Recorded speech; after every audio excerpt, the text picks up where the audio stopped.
Hello and welcome to the Yoga Strength Academy podcast. My name is Heather Monthie, and I'm here to answer all of your questions around yoga, health, wellness, fitness, all of the things that go into living a healthy lifestyle. And so today, what I wanted to do is take a moment to answer a couple of the top questions that I get about bringing yoga into your existing fitness wellness routine, or maybe you're just getting started on a fitness and wellness routine and want to use yoga as the main part to that. So what I wanted to do today is answer some of the top questions that I get specifically from women over 40. This is really going to be relevant to anyone, but just know that a lot of these questions do come from women over 35 or 40 or so who are, just dealing with life, dealing with all the things that come with, a lot of the responsibilities in life, maybe some prior injuries, feeling like yoga might not be for you because you feel like your yoga skills aren't just where they should be to go to a yoga class, which, spoiler alert, that's why we go to yoga. But what I wanted to do today is take a moment to answer some of the top most frequently asked questions around yoga. So I think this is what I'm going to end up doing with this podcast.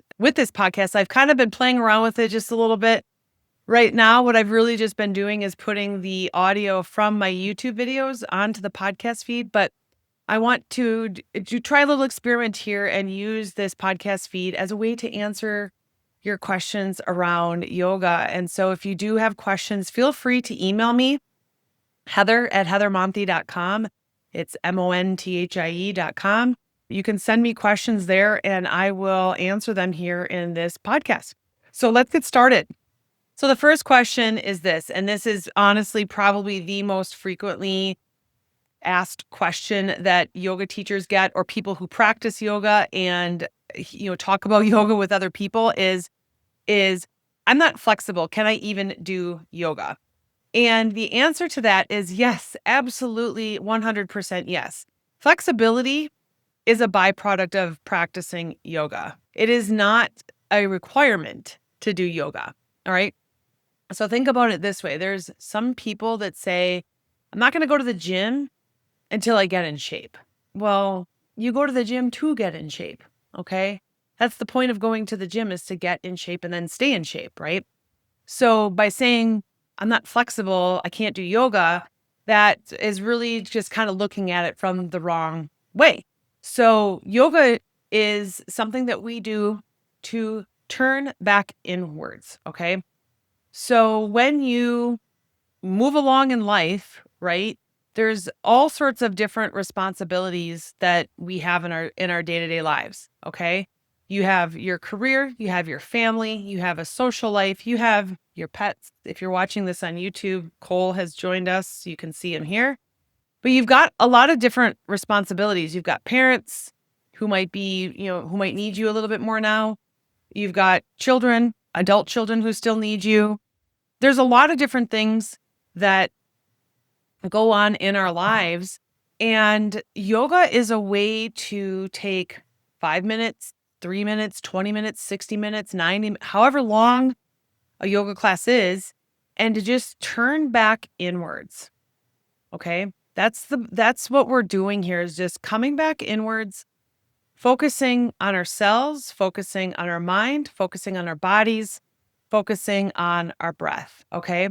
And through that physical practice of yoga, what we call asana, that is the physical practice of yoga, like going to a yoga class and moving through poses, the byproduct of that is going to be flexibility in your body. But also, you'll have flexibility in your mind as well, okay? Because yoga is that practice of turning inwards, spending just a few moments a day on yourself, okay?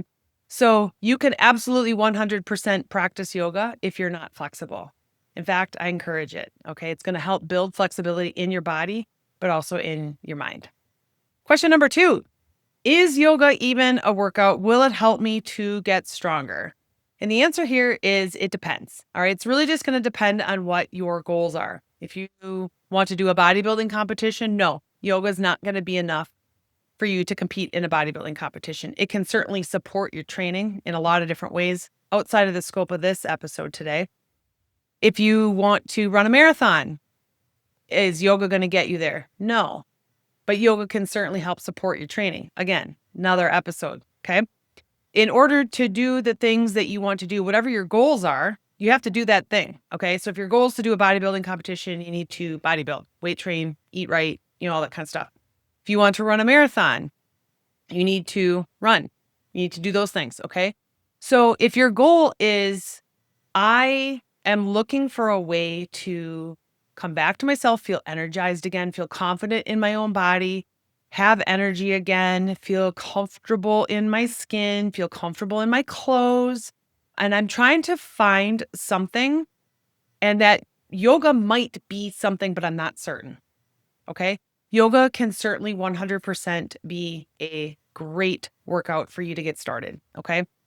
Now, I will say that yoga is something, the gym is actually what brought me to yoga. So I was into fitness prior to coming to yoga. I was really into working out and lifting weights. I have been lifting weights for 30 years. Okay. And yoga was introduced to me through the gym. I took a yoga class at my gym class and at my gym, and I was like, this is amazing. I need to do this more. Okay. So know that yoga will certainly be an instrumental part of your fitness and wellness routine. So like I said, if your goals are something outside of yoga, it might be running or it might be weight training or something like this. Yoga is going to be a great supplement to your workout plan. But if you are somebody who's like, I need to find something. I need to find something that I like to do, that I will commit to doing.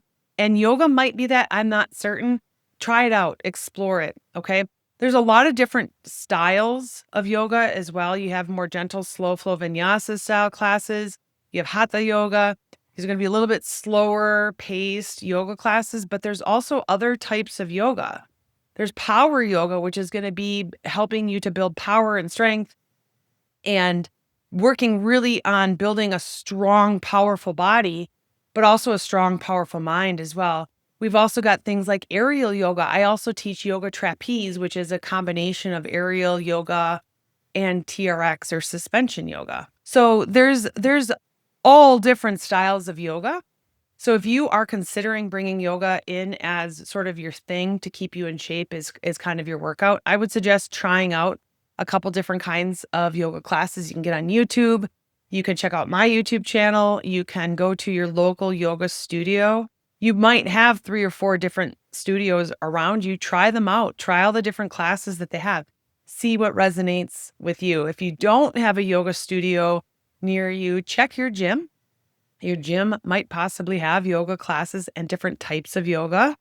And also just get on YouTube. There's a lot of really good apps. The 2 apps that I really highly recommend outside of my own offerings that I have on yogastrengthacademy.com, the 2 that I really recommend are Yoga Download and the Peloton app. The Peloton app's got some really good yoga classes as well. So you can certainly use yoga as a workout. I would suggest, though, just really trying out different kinds of yoga to see which is really going to resonate with you. What's the kind that you're going to stay consistent with? Next question, number 3. Can yoga actually help with weight loss?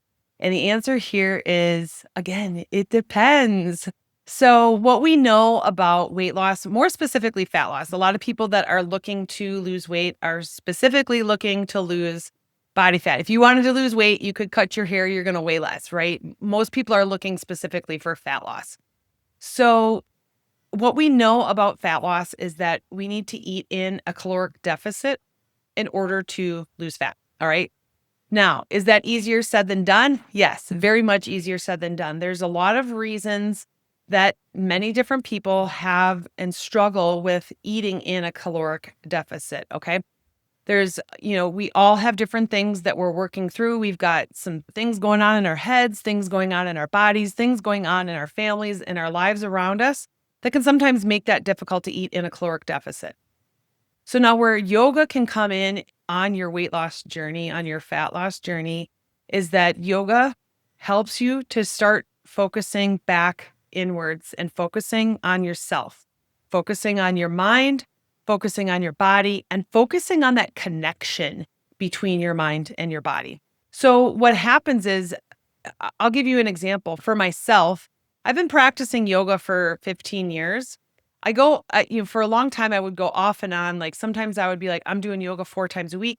And sometimes it might be, 4 times a year. And I broke my leg and did physical therapy. And then when I was done with physical therapy, I was like, I'm going to join a yoga studio and I'm going to go to yoga, and I'm going to go to yoga 5 or 7 days a week because I need to get my balance back, my strength back, all of the things that I lost after breaking my leg. Certainly physical therapy helped with a lot of it, but there was still a lot more that I knew that I could achieve. And when I first went the first week to the yoga class, I lost something like 8 pounds that week. And what that probably was is I was doing hot yoga, so I was sweating. But then the other piece to it was I started paying more attention to what I was eating and when I was eating. I was thinking about like, okay, I'm going to yoga at 4 o'clock today.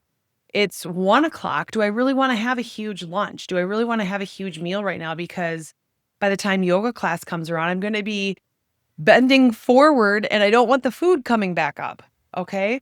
And so it really started to help me pay more attention to what I was eating and when. And I'm the kind of person that I like lunch to be my biggest meal of the day. Okay. So I had to start paying more attention to how much I was eating, when I was eating, all that kind of stuff. And so I ended up dropping, some pounds, in the first week, really. And so yoga really helps you to build that mind-body connection, and you start paying more attention to the things that you're putting in your body. All right. So you start paying attention to the types of foods that you're eating. You start paying attention to how those foods make you feel. Do they make you feel energized and ready to conquer the day? Or do they make you feel weighed down and lethargic and gassy and bloated? And so you start paying attention to that kind of stuff. And so you're like, well, if I eat this thing, I know I'm going to feel really gassy and bloated. I'm going to go to yoga class. I don't want to toot in class, right? It's like you start paying attention to that kind of stuff. All right. And the other piece to that then is you create these more mindful habits around eating. So when you're sitting down to enjoy a meal, you actually sit down to enjoy your meal. You're not scrolling your phone. You're not watching TV. You're not trying to pay the bills at the same time. You sit down and you enjoy the food that is in front of you. You enjoy the flavors, the textures, the smells, all the wonderful things that go in with enjoying a wonderful meal. Another thing that I really found is that I love cooking. I absolutely love cooking, but bringing yoga into that and that mindfulness aspect of it is I really enjoy the process of creating a wonderful, healthy meal. And so it's taken my love of cooking to a whole different level. I don't sit down and make a whole fresh meal 4 or 5 times a day. I certainly don't do that.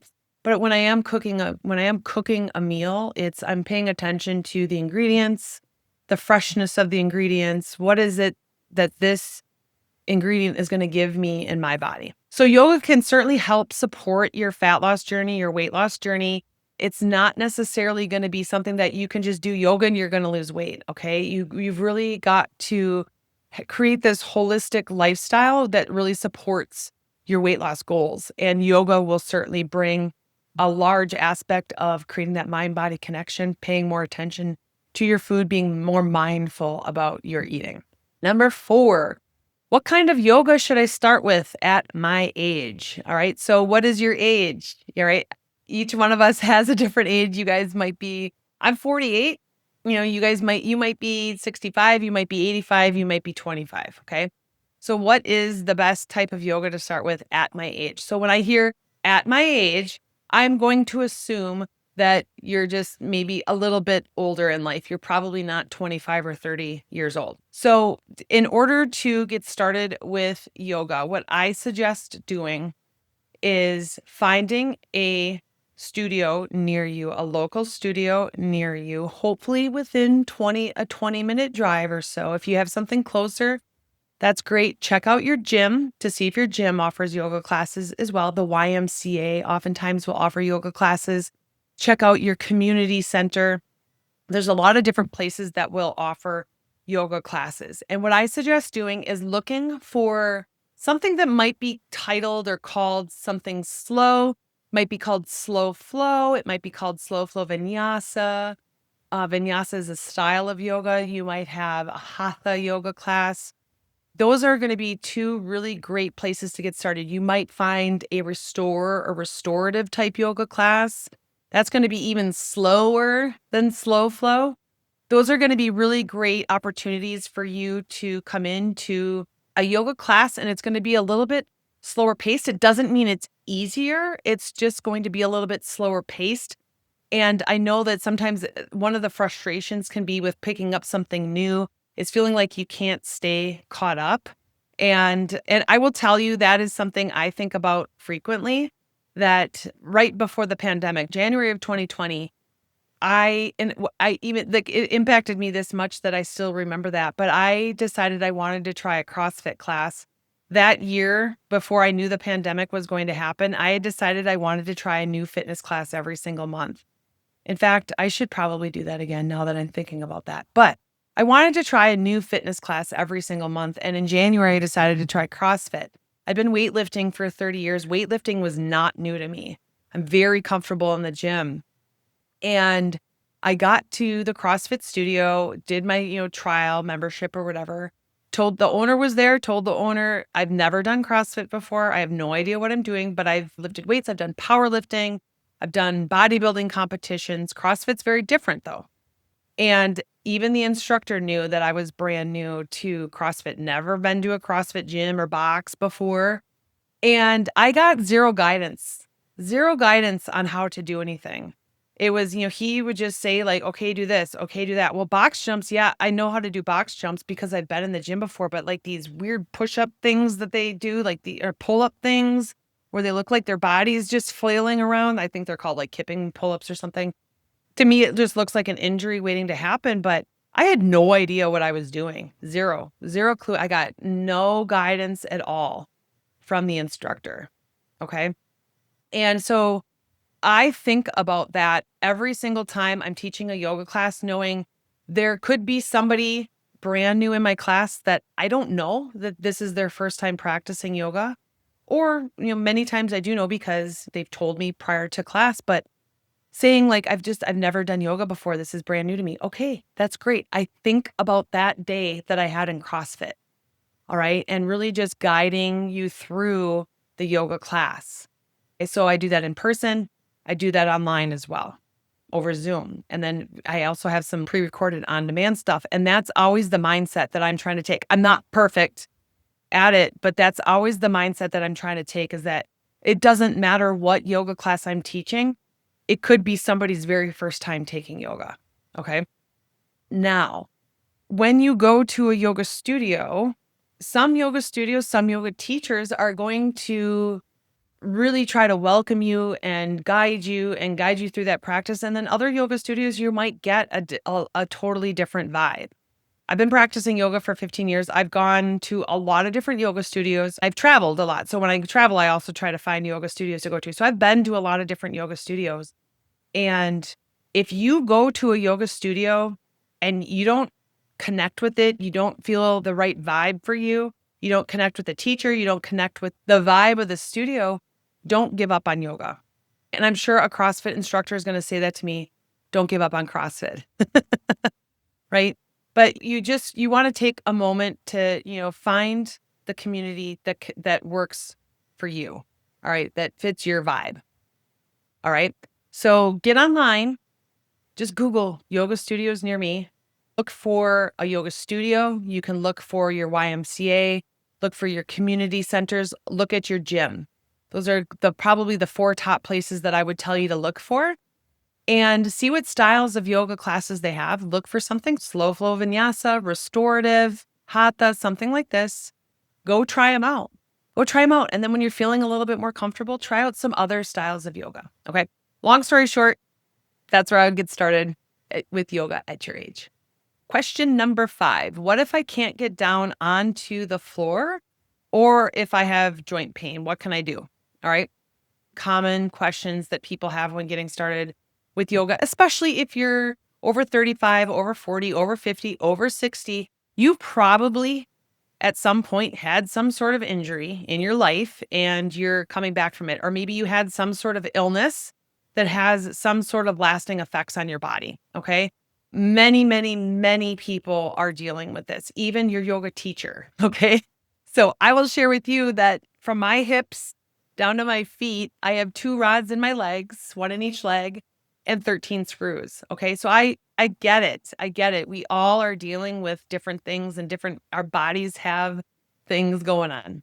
So what I would suggest if you feel like you can't get up and down off of the floor, you have joint pain, you've got a nagging injury, you've got something that you're dealing with, I'm going to offer you up 2 things to consider.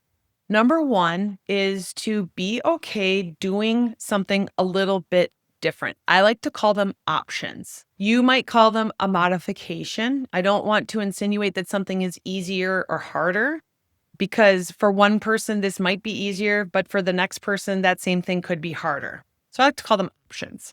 So if you're in a yoga class and the teacher has you doing something, you're just like, this sucks, this is uncomfortable, this hurts in my body, or you feel like you just physically cannot do it. Look at you. You can't see if you're watching this or listening to this on my podcast feed, but if you're watching on YouTube, I'm sitting cross-legged on my floor. A lot of people, that's painful to do. For me, 2 years ago, that was painful for me to do. 2 years ago, child's pose was the hardest pose for me to do. So work with your yoga teacher to try to find different ways to do different poses. Okay. And if you're in a class and your teacher has guided you through something that just hurts, don't do it. Just don't do it. You don't have to do what everybody else is doing in the class. All right. One example might be if you're doing something where you're on your knees, all of your body weight is going onto your knees. And, your instructor has you doing, something with your arms and twisting or whatever it might be. If that's uncomfortable for you to have all that weight on your knees, don't do it. Sit down, maybe sit down on a block, maybe just sit on your bottom and don't even worry about doing it on your knees. Okay. So you have options for how you do yoga poses. You do not need to do them the way that they're being done in a class. Your instructor will help you with alignment and finding those different options. The teacher is there to help guide you, also to try to help prevent, new injuries from occurring, things like that. But you have to listen to your body. And one of my favorite yoga instructors on the Peloton app is Dennis. And he always says this, and I've started bringing this into my class. He always says, I make suggestions, you make the decisions. So your yoga teacher is guiding you through a practice. He or she is making suggestions for what you might do physically in your yoga practice. But you make the decisions of what's best for your body.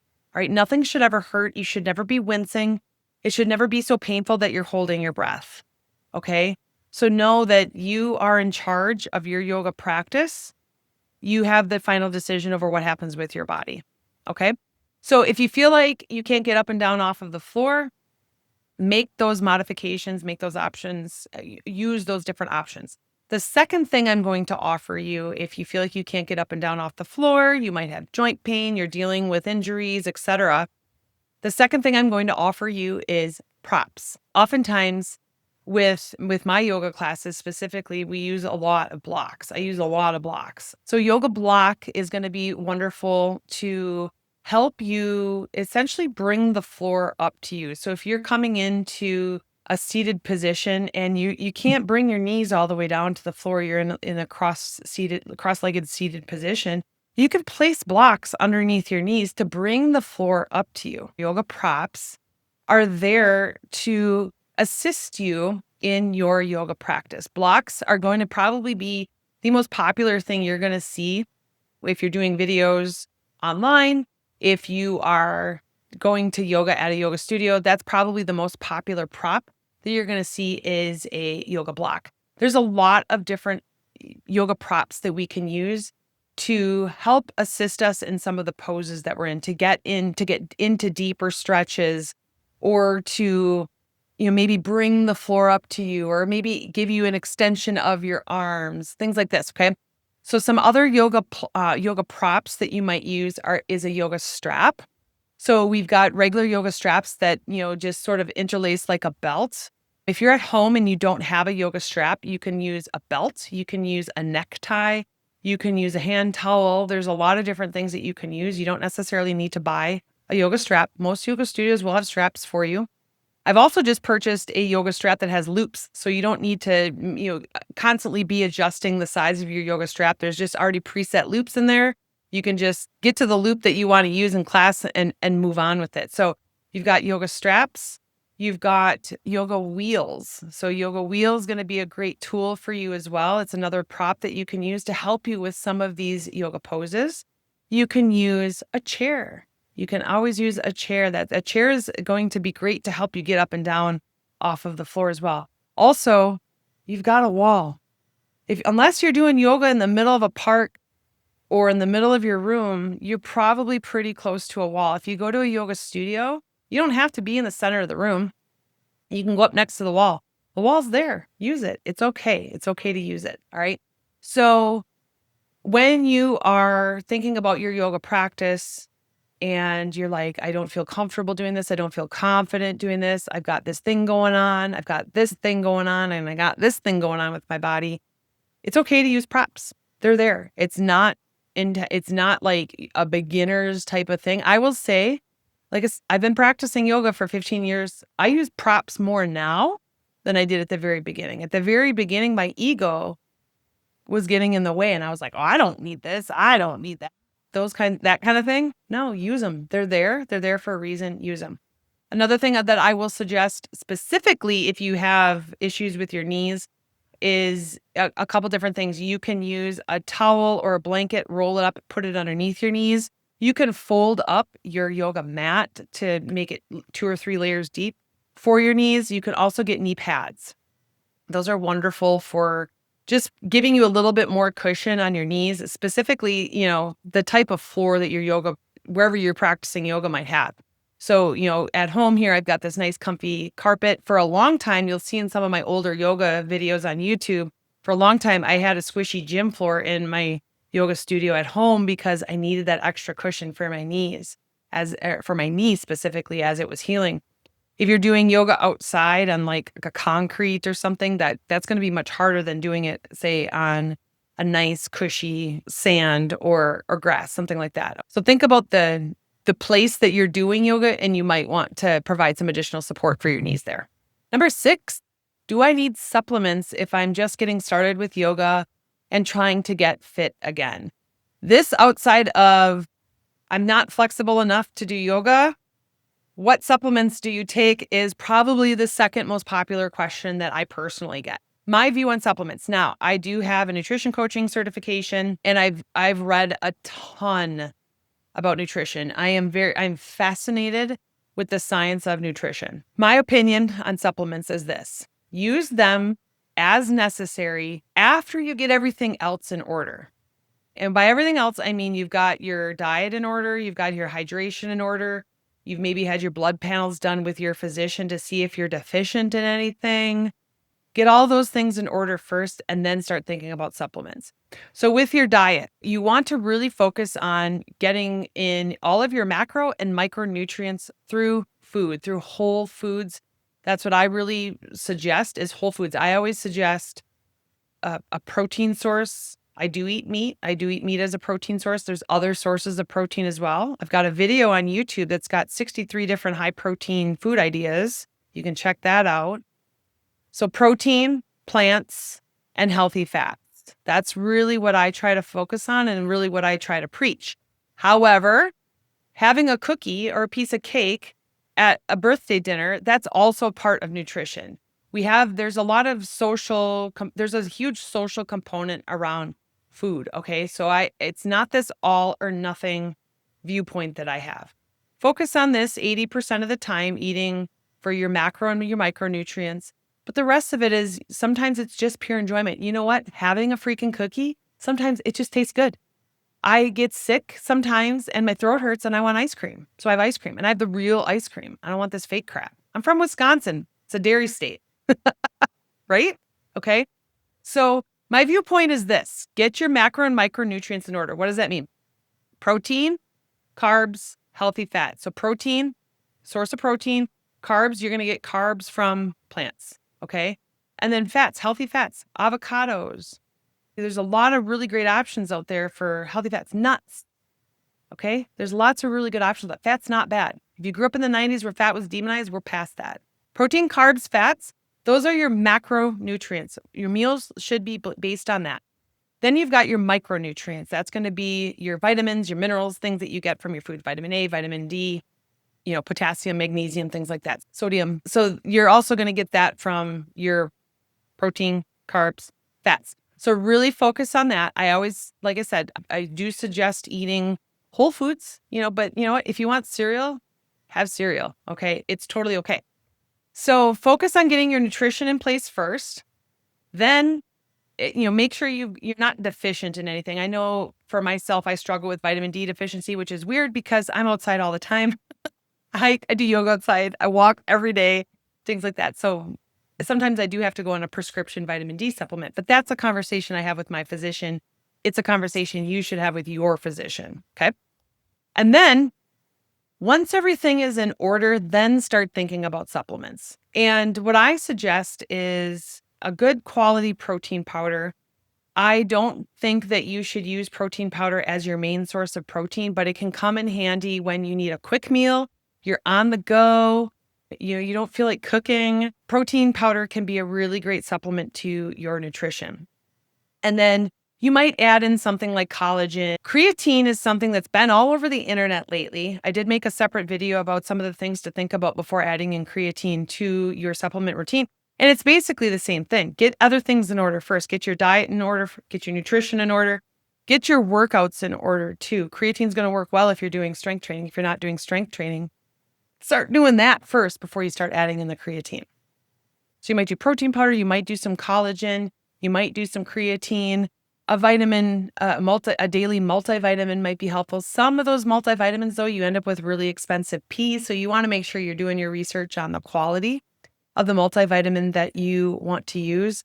And then I also do omega, like fish oils. That's another thing that I really recommend adding in. Really get everything else in order first. Make sure you work with your physician before you start creating your own supplement routine, making sure that you're not deficient in something, but also you might not be excessive in something else.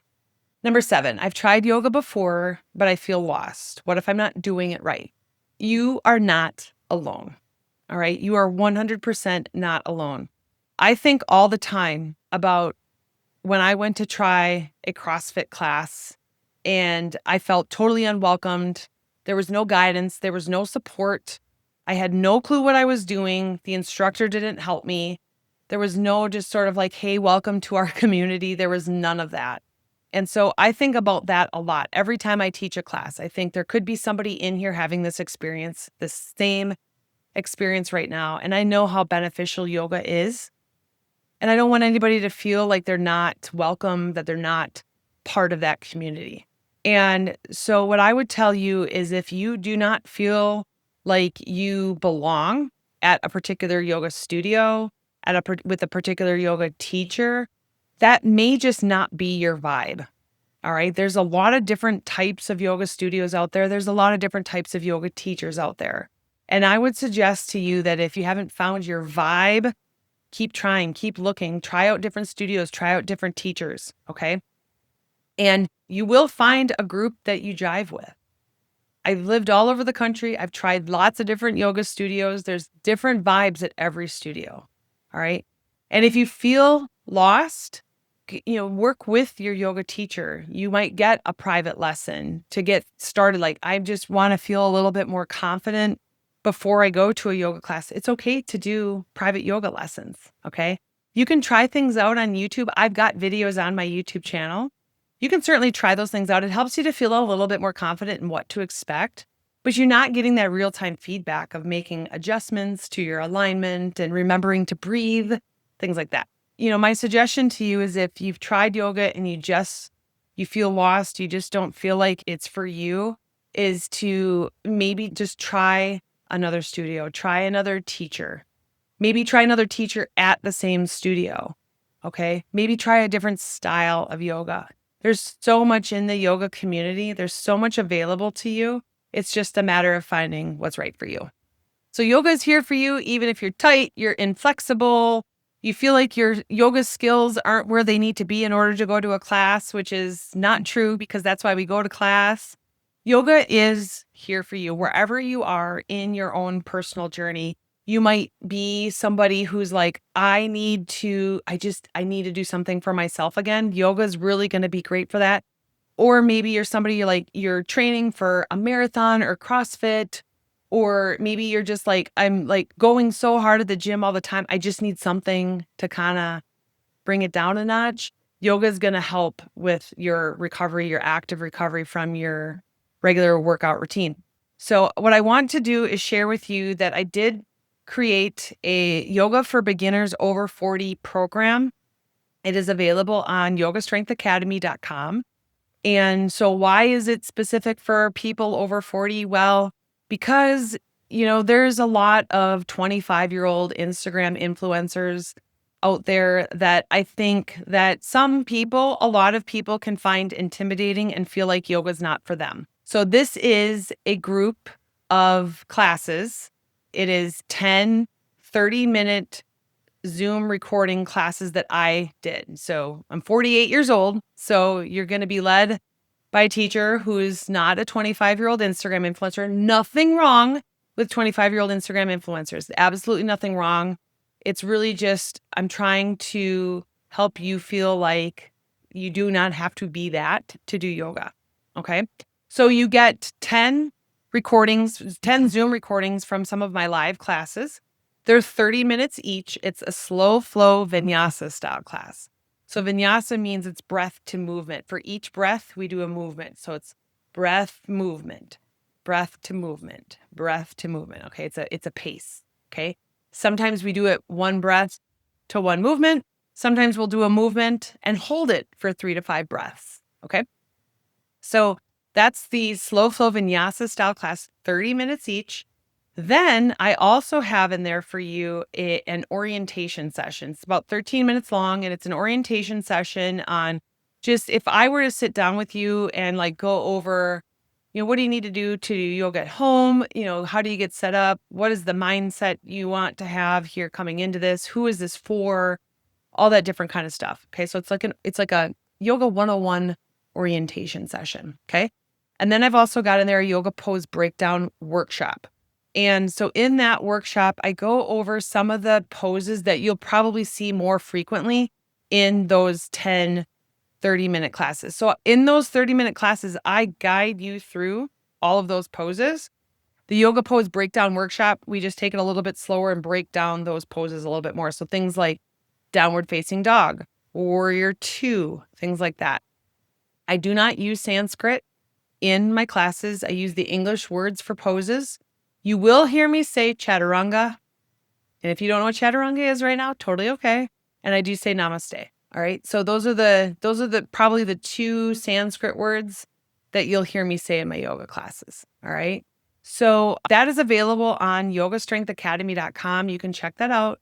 It's a great place to get started. What I also really love about this program is that you have the opportunity to get feedback from me and get questions answered. Okay. So you can do that in a couple different ways. You'll be able to shoot me an email. You've got a picture, you've got a video, you've got a question. You can send that to me and I'll give you some feedback on that. I also have a Facebook group. It is a free Facebook group. Everybody is welcome to join. You can just search for Yoga by Heather or Yoga Strength Academy on Facebook groups. It'll come right up. I'll make sure that there's a description for you here as well. You can join that Facebook group. It is free. Okay. But if you are a member of the Yoga Strength Academy in any way, you can certainly post in there and ask questions, get your questions answered and get feedback directly from me. Okay. So if you wanted to, you had questions, I'm trying to figure this out, you could post in the Yoga Strength Academy, but also knowing that there's other people in there and it is a free Facebook group. So not everyone in that group is a Yoga Strength Academy member. But if you wanted, private feedback, you can send me an email and there's instructions in the portal. When you make the purchase, you get access to my portal. There's instructions in there on how to get that feedback. So that's what I really like about this program is it's not just here's a bunch of videos for you to follow, which there's certainly, part of that is like you can pause it and, follow along. But if you want to get feedback, there's that opportunity there for you to get feedback as well. So Thank you for joining me in this week's episode of the Yoga Strength Academy podcast. If you've been in this podcast feed for any length of time, I've kind of been trying to figure out what to do with this feed. I love my YouTube channel. I love being able to create demos and post tutorials and things like that for you there. But I think that the podcast is a really great way for us to connect a little bit more and answer some of your questions. And so this is the direction I'm taking the Yoga Strength Academy podcast right now. This is the place for me to answer some of your questions and have more deeper conversations about yoga and health and wellness in general. So thank you, and I'll see you in the next episode.